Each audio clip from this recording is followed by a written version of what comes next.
Hello दोस्तों, welcome आपको हमारे यूट्यूब चैनल पर। आज हम इस वीडियो ट्यूटोरियल में HTML लिस्टिंग टैग के बारे में पढ़ेंगे। HTML लिस्टिंग टैग कौन कौन से होते हैं और हम उनको HTML के अंदर कोड कैसे करते हैं। तो HTML लिस्टिंग टैग्स में दो तरह की लिस्ट होते हैं, एक होते हैं अनऑर्डर लिस्ट और दूसरी होती है ऑर्डर लिस्ट। यहाँ पर मैंने कुछ कलर नेम पे किए हुए हैं और उनको मैंने यहाँ पर लिखा हुआ है। तो अनऑर्डर लिस्ट जो होती है यहाँ पर डॉट शो हो रहे हैं, इसमें कोई ऑर्डर नहीं है। और ऑर्डर लिस्ट में देखिए आप एक तरतीब से लिखे हुए हैं, ऑर्डर दिया हुआ है मैंने कलर्स के नेम को। तो अब हम देखते हैं कि इनको हम HTML में यूज कैसे करते हैं, अनऑर्डर लिस्ट और ऑर्डर लिस्ट को। तो यहाँ पर मैंने अपने HTML एडिटर के अंदर एक न्यू फाइल क्रिएट कर लिया है और उसका बेसिक कोड भी मैंने लिख लिया है और मैंने इस फाइल को सेव भी कर लिया है लिस्टिंग टैग के नाम से। तो सबसे पहले मैं यहाँ पर लिख देता हूँ टाइटल टैग के अंदर लिस्टिंग। अब इसके बाद मैं बॉडी टैग के अंदर आकर यहाँ पर अनऑर्डर लिस्टिंग टैग यूज करते हुए एक लिस्ट क्रिएट करता हूँ। इसके लिए मुझे यहाँ पर लिखना होगा अनऑर्डर लिस्ट। UL का मतलब है यू मानी अनऑर्डर और L मानी लिस्ट, यानी कि अनऑर्डर लिस्ट। अब अनऑर्डर लिस्ट के अंदर एक और टैग यूज होता है जिसका नाम है LI, यानी कि लिस्ट एटम, जैसे कि मैंने पहले भी शो किया है कलर की नेम। तो इसी तरह से हर एटम के लिए मुझे वो टैग यहाँ पर लेना होगा जिसका नाम है LI, यानी कि लिस्ट एटम। तो सबसे पहले मैं यहाँ पर लिख देता हूँ रेड।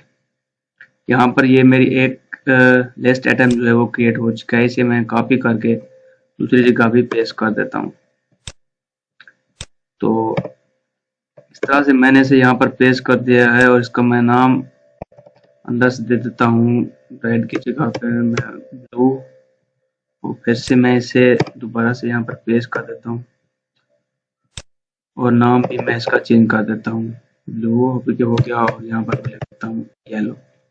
तो 3 नाम मैंने यहाँ पर लिए हैं, यानी कि 3 लिस्ट एटम मैंने यहाँ पर ले लिए हैं। अब मैं इसे सेव करता हूँ और आपको ब्राउजर में चेक करके दिखाता हूँ। तो ये देखें ब्राउजर में हमें ये इस तरह से शो हो रही है अनऑर्डर लिस्ट। तो यहाँ पर आप देख सकते हैं कि यहाँ पर बुलेट्स का साइन आ रहा है जिसे हम डिस्क कहते हैं।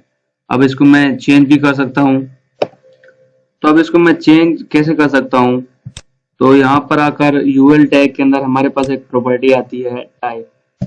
तो मैं यहाँ पर लिख देता हूँ टाइप, और अब टाइप के अंदर 3 वैल्यू आ सकती हैं, डिस्क, सर्कल या स्क्वायर। अब इनमें से डिस्क जो होती है वो बाय डिफॉल्ट ही होती है।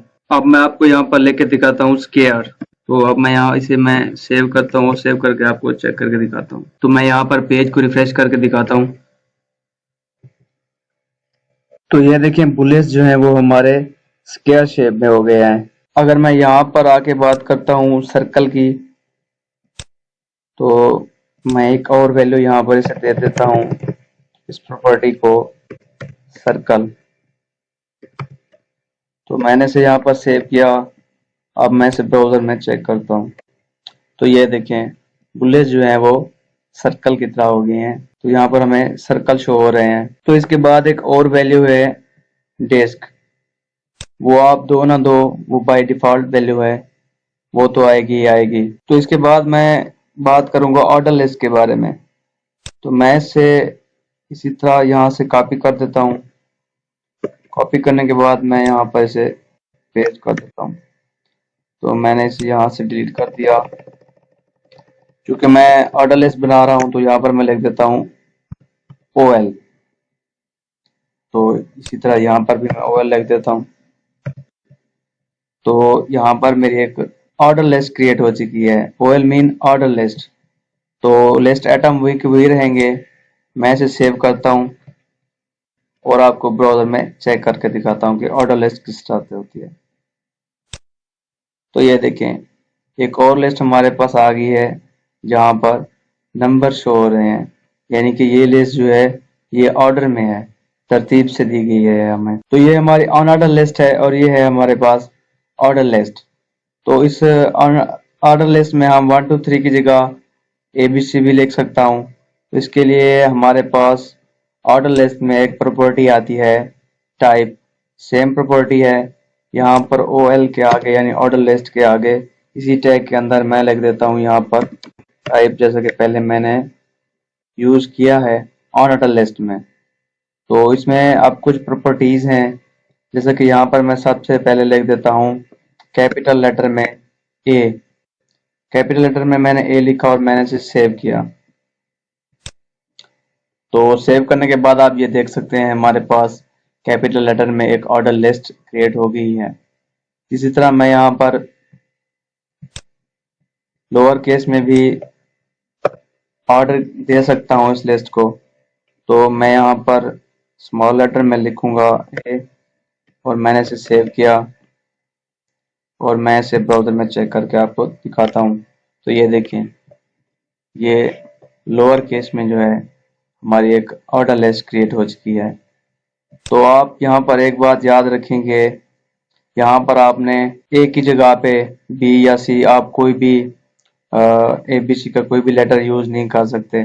जस्ट आप यहाँ पर अपर या लोअर केस में ए लिखना है बस। तो ये भी एक ऑर्डर है, लेकिन ये एक अल्फाबेटिक ऑर्डर है। तो लिस्ट आइटम को तरतीब देने के लिए हमारे पास एक और वैल्यू भी आती है, वो है रोमन लैंग्वेज में। तो इसके लिए आप क्या कर सकते हैं, यहाँ पर आप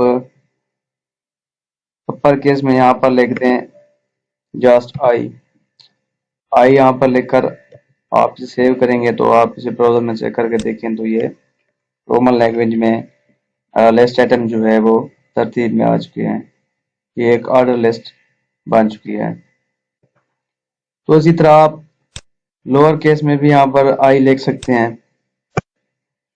तो यहाँ पर मैंने इसे यहाँ पर आई लिख दिया। ये सेम वैसे ही काम करेगा जैसे मैंने पहले वाली वैल्यू जो है वो यूज की है इस प्रॉपर्टी में।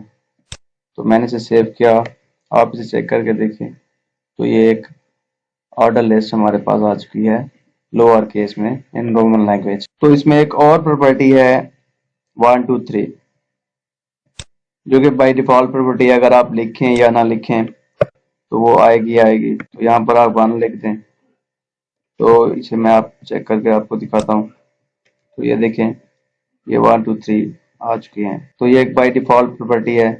आप अगर इसे यहाँ पर ना भी लिखें तब भी ये आएगा। तो ये देखें, ये वैसे का वैसा ही रहा है। अब इसमें एक और प्रॉपर्टी भी आती है जिसका नाम है स्टार्ट। इसका मतलब है कि आप अपनी लिस्ट को कहाँ से स्टार्ट करना चाहते हैं।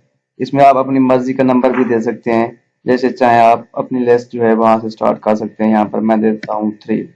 तो मैंने इसे सेव किया। अब मैं आपको ब्राउजर में से चेक करके दिखाता हूँ। तो ये देखें, आपकी लिस्ट जो है 3 से स्टार्ट हो गई है, 3 4 5। इसी तरह आप अपनी मर्जी का कोई भी नंबर दे सकते हैं। तो आज हमने इस वीडियो ट्यूटोरियल में देखा कि किस तरह से अनऑर्डर लिस्ट और ऑर्डर लिस्ट क्रिएट करते हैं। थैंक्स हमारी वीडियो देखने के लिए। अगर आप हमारे चैनल पर नए हैं तो हमारे चैनल को जरूर सब्सक्राइब करें और साथ में बेल आइकन को भी प्रेस करें।